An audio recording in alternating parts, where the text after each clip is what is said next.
Everyone, and welcome to another edition of the Final Down NFL podcast with me, Jim, Punk Raider, and Denver Dave. We're here to talk about NFL, boys. How we doing? I'm feeling a bit glitchy today, if I'm honest.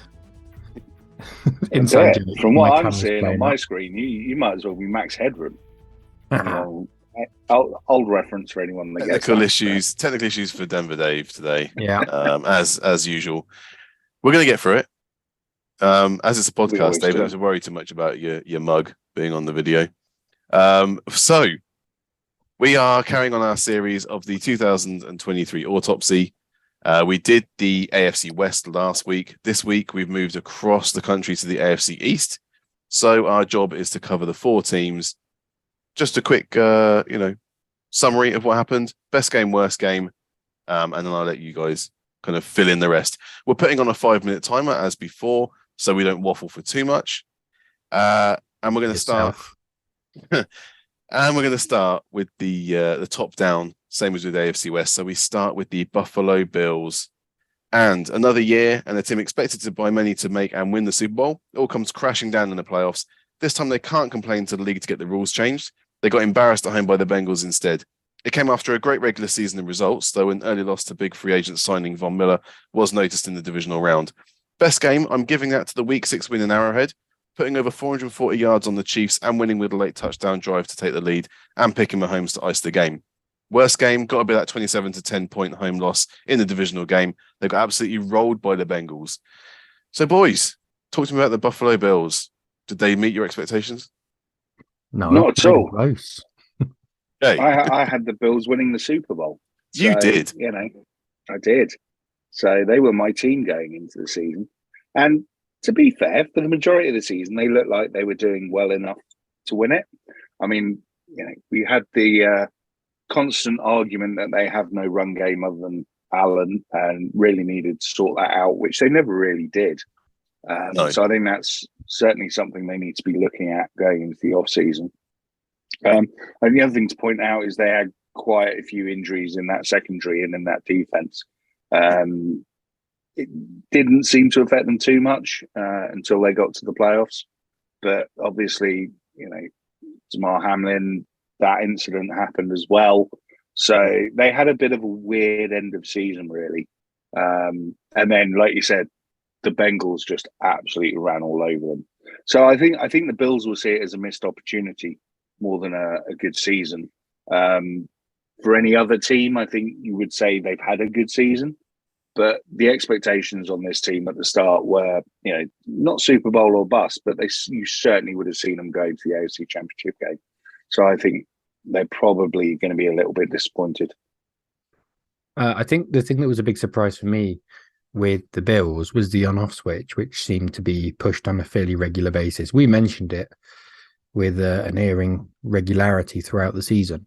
They'll be brilliant for halves and less than ordinary for halves. And It led to some games they blow out opposition. So when they're playing the Jets, when they're playing the Bears, etc., etc. But they lost, after the Hamlin, I want to call it injury, just incident. The Patriots put 23 past them, Dolphins 31, and Bengals 27. So they were conceding points, but that wasn't isolated. I mean, the Vikings put 33 on them. I mean, that was the game of the season in the NFL, let alone the Bills game of the season. Yeah, I agree. Purely from entertainment. Well, I couldn't do it for the Bills game. No. And then Lions put 25 on. It was just consistent. Teams were able to score on the Bills, which when you look at their defense in recent years, you don't expect that to be the case. It just feels like they're capable of more. I think they'll be disappointed more than everything. They definitely took a step back. They took a step back in rushing yards somehow. They took a step back in defensive points allowed, as you just intimated there, Dave. They went down to 24th in points conceded. Yeah. For that Leslie Frazier defense, he did so well last year. And then, there were some injuries, but, they really took a step back. There were so many more points put on, and they were involved in more shootouts than they were last year. There was an article that I read on Sports Illustrated that said that the Bills fans are becoming the most annoying fans in the NFL. And they're not saying that they are the most annoying fan, but they're coming because they're now one of the noisiest because they've got a good team. They've always been noisy. It's been bad. Yeah, that's very true. But now they're noisy and cocky at the same time, which not a great perspective. I don't necessarily agree with that, but there's a lot of points that were made in the article that I couldn't disagree with. So that's always the sign of a good article. But no, the Bills will be massively disappointed. But next season they'll look to improve enormously, and they have to do it on defense. A little bit more consistency as well. And how much of the consistency was? And this is a question for Punk. Do you think was down to Brian Daboll not being there? It's difficult to say, isn't it? I mean, when the team does lose coordinators like that, and they're doing well at other teams and so on and so forth, you do wonder how much the continuity lose with them. Having said that, I think the Bills would have looked at their roster and said, it doesn't really matter who's coaching them. They're good enough to be there or thereabouts. And it didn't feel like they were there or thereabouts. It felt like, as you said, they played halves. They didn't play full games. And really, they kind of just got found out in the playoffs by the Bengals. Well, we made several assumptions that they were taking their foot off the gas. And was it that, or was it that, they weren't capable of playing full games? Open question. Who knows? Possible. It's very possible. It's a question they definitely need to answer come next year. Agree. And there we go. So we're on to the second team now, and that was the Miami Dolphins. They finished 9-8. A season where they splashed out with a new head coach in Mike McDaniel and a new wide receiver one in Tyreek Hill, but a couple of horrific concussion injuries for Tua Tagovailoa ended up with one less win than last year. 9-8 was still enough to see them limp into the playoffs, but they were picked off by division rivals and division winners, the Buffalo Bills. Best game, I don't know if the week 2 comeback win over Baltimore or the week 3 comeback win over Buffalo should get the honors here. The Bills had the butt pump fumble block thing, but they still won. And the Ravens game, they came back and put up 42 points. So I think the Ravens game was just more impressive. Worst game, the week 14 game at the Chargers. Tua was back, but it was a poor overall performance. The defense was largely missing in action. If it wasn't for Tyreek somehow collecting a fumble in a scrum, running it for a touchdown, it would have been even more embarrassing in prime time. So, Dolphins, what do we reckon? One less win than last year, but they seem to look better when Tua was at least healthy, which wasn't for long. Yeah, I mean, there's a big question mark. Up to about mid-season, for me, the Dolphins looked dangerous. They looked like a threat. They looked like they were able to put points on. They'd learn how to win games even if they were down, which is, usually the sign of a very good team. I think the one thing that hamstrung them more than anything else were the continual Tua concussions. They had a game late in the season. I want to say that they won 9-6 or something against the Jets.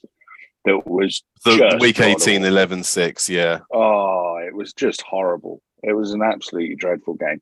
But, they splashed out in the off-season with Tyreek, and that receiver duo of Hill and Waddle were working. It looked good, and right up until I'd say about the halfway point, I really did think they were going to make a push for the playoffs and put the Bills under some pressure for the division. But it just never really happened. And, it was kind of disappointing in the end, the way the Dolphins just kind of fizzled out.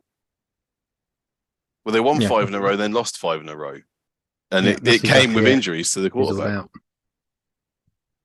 And the thing is, the teams they lost to were the better teams. That was the better half of their schedule. It's almost they came up against better teams and just weren't able to roll them. So maybe they are just a middle of the pack team, but it doesn't help when your quarterback's in then out, then in and then out. And I think they've got a real decision to make at that point. But they did play them close. All those games, apart from the 49ers, all the other teams were 1-score games that they lost. I agree, but 1-score games don't mean anything. The Broncos had more 1-score games last season than anyone, but that doesn't tell the full story. There, as well as 1-score games, the Jets put 40 points on them. It was consistent. The teams were able to score, and by the end of the season, it was rough to watch. It was really bad to watch. But they got into the wild card round, lost to a divisional rival, which is obviously going to sting them. But they're a team with weapons, and there's a bright future ahead of them. But there's also a lot of decisions to make on them as well. I think they'll be disappointed in the way the defense didn't step up when Tua was injured as well. Yeah, you look at the names on that defense, and they should be doing a lot better than they did. Whether it's a system thing or just people maybe, I don't know, looking at next contracts or whatever it may be. But yeah, I expected more from the Dolphins, especially once I'd seen what they were doing earlier in the season. Yeah. I think the big disappointment for the Dolphins, and certainly online, was Bradley Chubb coming in. And this isn't me throwing shade at an old player or anything like that, because I'm still a fan of his, and I think his potential is off the charts. But he came in and didn't really make an enormous impact, which is, I think, very disappointing. But no, do you know what? I'd even forgotten he was there. That's how little impact he made. I know, right? And the thing is, you just said Bradley Chubb, and I was like, "What? Really? Did they?" Yeah, because he's now, I think, next season he's about 22-23 million, because they signed him and they immediately signed him to a new deal. Cap space is a little bit of an issue next year. They've only got a second and 2/3 and then some sixths and stuff in terms of young players coming in. So it's kind of becoming a win now mentality. It's just that, what do they do at quarterback? Because do you run with Tua with the problems that he's having? What do you do? And I don't know what the answer is. If they do, they've got to pick up his 5th-year option before May 1st, or sign him to a longer deal. Yeah, so I think they'll pick up his 5th-year option. I don't think that's going to be a question, but the question then becomes, what happens if he gets concussion next season? Yeah, that could be him out the game. Because the thing is, in college, anyone who doesn't know, there's the buzzer, but I'm going to say this anyway. Those who doesn't know, his college career was cut injury because of a hip injury. And then he had injuries in his first season, 3 or 4 injuries from last year, all of which were bad looking injuries as well. I mean, it's a concern. It's a concern for head injury is different from a lower leg injury. Yeah, absolutely. But he's still missing games. That's what I'm saying. So it's not as though it's just one particular thing. There's a variety of them in there. But yeah, no, it's cap space for next season. They're minus 16 million over already before we even start. Don't worry about the cap space. Don't worry about that, Dave. Don't you worry your pretty little head about that, mate. Let's move on to the third team then, and that is the New England Patriots. So we predicted a tough season for the Patriots following their off-season moves last year, and it came true with no offensive coordinator to help us petulant Mac Jones and no real receivers outside of Jacoby Myers. Went from 14th in passing last season to 20th this season. Went from 8th in rushing yards to 24th. Another weak draft class from Bill, and free agents that didn't make a significant difference ended with them having an 8-9 record, 1 game worse than last year. They brought back a man who probably can't set foot in Houston in Bill O'Brien as offensive coordinator again. But whether that moves the needle, we'll have to wait and see. Best game, they beat a few good teams, but each of them they were playing their backup quarterback, so I can't really count them. There was one game this season where they pitched a shutout, and that was a Week 5 game at home to the Lions. 29-0, and it was Bailey Zappi under center. Worst game, swept by the Bills must hurt. The hilarious end to the Raider game must hurt. Losing at the Dolphins in Week 1 must have hurt. But if you lose by 19 points to the Chicago Bears at home, that has to smart the most. Talk to me about the Patriots, boys. Was I right with those games, first of all? And just how bad is it for New England right now? I don't think it's that bad. I think last season was that bad. But I think, get a decent offensive coordinator. I think it's Bill O'Brien now, isn't it? He's going to be the offensive. It is. I just said, yeah. I'm sorry, I wasn't paying attention. I think someone who can actually game plan and give Mac Jones something to work with, because there's no doubt he's a system QB. And who knew, selecting a guard out of Chattanooga isn't a recipe for success in the draft. Who knew? Disappointing season, but there's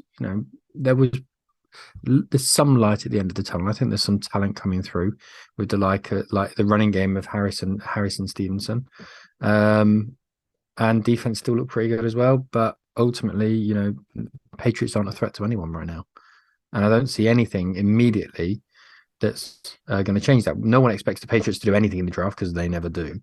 So they're going to have even with 11 picks, they're mostly late round picks. So yeah.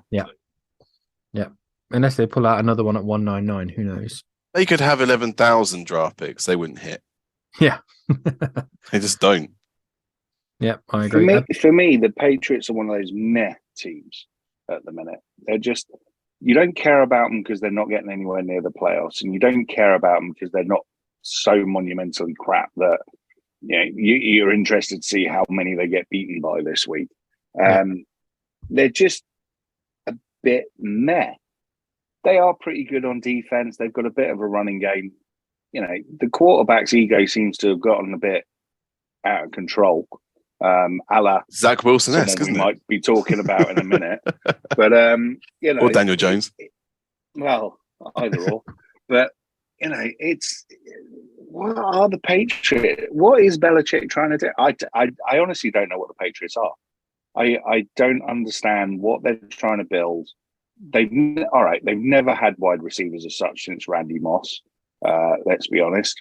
But then they've never really had a quarterback other than Brady that throws to wide receivers, and he always checked it down anyway. So, I don't quite understand what they're trying to build. I don't quite think they know what they're trying to build. So it's going to be interesting to see with what draft capital they've got, what moves they make. I'm not convinced by Mac Jones at all. He to me feels very much on that borderline of you're almost going to get yourself put in the backup lounge quite soon if you don't kind of pull something out of the bag and show some willing. I think Mac Jones is a great unknown because in his first season, everyone was saying he was the best rookie out of the bunch who were drafted. Which, okay, you're making an argument for that. It was conservative play, but it was effective, nevertheless. Second season, he hasn't got an offensive coordinator. He's got a defensive coordinator and, one who's not particularly creative in terms of the play that he did anyway. So I feel a bit sorry for him. I'm more than willing to give him a pass and see what he does for next season. There's no doubting he's going to be the starter. I don't see Bill O'Brien being particularly aggressive in going out and getting another QB. But so Mac Jones is going to have an offense. He's going to have a off season with an offensive minded coach, one who he's familiar with. He was offensive coordinator at Alabama and is familiar with that system. And of course, Mac Jones came from Alabama. So there's crossover there. So I'm more than willing to give him a little bit of a pass, but you have to show something sooner or later. And you're 100% right, Punk. 100% right. I don't say this often. What are the Patriots? Literally, I don't know. They don't have an identity right now. No idea. They're not a running team. They're not a massively great defensive team. They're definitely not a passing team. Right to the buzzer. Look at that perfection. If you want to give Mac Jones a pass, I need to show you his workout video that he's just released. You'll love that. Yeah, is it Jane Fonda-esque? Is he wearing nice fluffy leg warmers and a leotard? Listen, don't believe what you read on the internet. Just because what he releases on his Instagram page, yeah. Don't believe what you read on the internet, Jim. No. Half of what I say on there, I don't believe. Just to get the headlines. That's all it is. Damn it. No. Okay, so time to wrap it up. And last again, but not least in our hearts when it comes to the AFC East, the New York Jets. Another season under Robert Saleh and with a great draft season, picking up what turned out to be this year's Offensive Rookie of the Year and Defensive Rookie of the Year, the Jets got 3 more wins for the season to end 7-10. That despite Zach Wilson properly falling off in terms of potential and production. The reason for the results? The defense. From 32nd in points conceded last year all the way up to 4th. Garrett Wilson nudged the team's passing yards up, and if Brees Hall had stayed healthy, they may have been challenging for a playoff spot. Best game, I wanted to put their 40-17 win over the Dolphins, but the Dolphins were down to Skylar Thompson at QB. So how about the Week 9 win at home to the Bills? They were 14-3 down and came back to win 20-17, even with Zach Wilson as the starter. Worst game, there were 2 games where the Jets offense scored 3 points. One was the Patriots game where Zach Wilson said the offense wasn't to blame for the loss. The other was a December 23rd game against the Jags. But the Week 18 game in Miami, we've mentioned already, that ended 11-6 was truly awful. 5 field goals and a safety as Joe Flacco took on Skylar Thompson. Guys, the Jets, optimistic for the future? They're picking 13th this year. I really like the Jets this year. I thought they were fun to watch. I mean, Obviously it helps that when you're a defensive guy and they've got a good defense, but, I was disappointed that they weren't able to put it together enough to actually, they didn't deserve to come bottom of this division. That was the Patriots. Yeah. You can see what the Jets are building. They've got really good young pieces. Sauce Gardner, Garrett Wilson, as you've already mentioned, absolutely played out their skins. It's just a shame they haven't sorted out their problems at quarterback as yet. I don't think anyone in the building currently is their solution. But it is what it is. So I'm very optimistic. The only downer I do have on the Jets this season is mainly to do with the fans podcast, Gangrene. And they invited you two schmucks on, but I never got my invite. I don't care that the Raiders weren't playing the Jets. I just wanted to talk to somebody other than you two. So there you go. I love the Jets. I think the future is looking very bright for them. I think they've got some really good young pieces in there. I think Salah's doing an excellent job. And I think they make the playoffs next year if they get the right quarterback. I don't disagree. Okay. Simple. Elaborate. 5 minutes. No, I don't disagree with anything you said. You know what? I'd like him to get a top quality slot receiver, a veteran slot receiver who can sit in there and be a get out of jail free card for whichever quarterback comes in. I want Mekhi Becton to stay fit for a season because he's not done that yet. Be nice. And I want him to sign Quinnen Williams to a big fat deal because that's the only way they're going to keep him. They're going to have to do that or trade him. He looked really good last season until he did. The one thing I don't wish he upon got the injured. Jets next season is Derek Carr, to be honest. Because Listen, man, I know you're hating on your ex-girlfriend right now. I get that, but Derek Carr's a did run away. sight better than anything they've had recently. So let's not check down quarterback that throws interceptions in the red zone is not what the Jets need right now. They need someone better than they've bit had more in the past dependable. decade. Yes. No, Mike White is probably the best quarterback they've got in the building at the minute. Well, he's out of contract. Yeah, I know, but I think they'll bring him back. I think he's. Did you see what he said today? No, I haven't. The pod. He said that he would like to come back to the Jets, but he was also intrigued by the Dolphins. I don't know if Mike White knows, but the Dolphins are a division rival, and you shouldn't really be saying that if you want to have another contract with the Jets. But that's just me. I would have said no, but you can quickly come out and say, "Oh, my agent just said that to get some interest going." You can get around that. That's not a problem. He said, Did he? Yeah, Are you believing everything? Oh God, again? Not again. So there's quite a few. Did George Washington tell you he said it? George Fant at right tackle, he's out of contract. Conor McGovern at centre, Dan Feeney at guard, Mike Remmers at right tackle. They all need new contracts. Sheldon Rankins defensive tackle, Solomon Thomas defensive end, Vinny Curry, Quan Alexander, Lamarcus Joyner. All guys around the starters that probably need a new contract. Conor McGovern does not need a new contract. That is not what you'd like one. The Jets need right now. They signed him to a monster deal when they got him from the Broncos, and that was the wrong thing to do then. The last thing they need to do is re-sign him. They've got a standard draft this time round, 1 to 6, no 7th. So there's nothing in there that is particularly revolutionary. But the future, as you say, the future's bright. The future's green. It's looking good. And there you go. And I think 5 minutes done.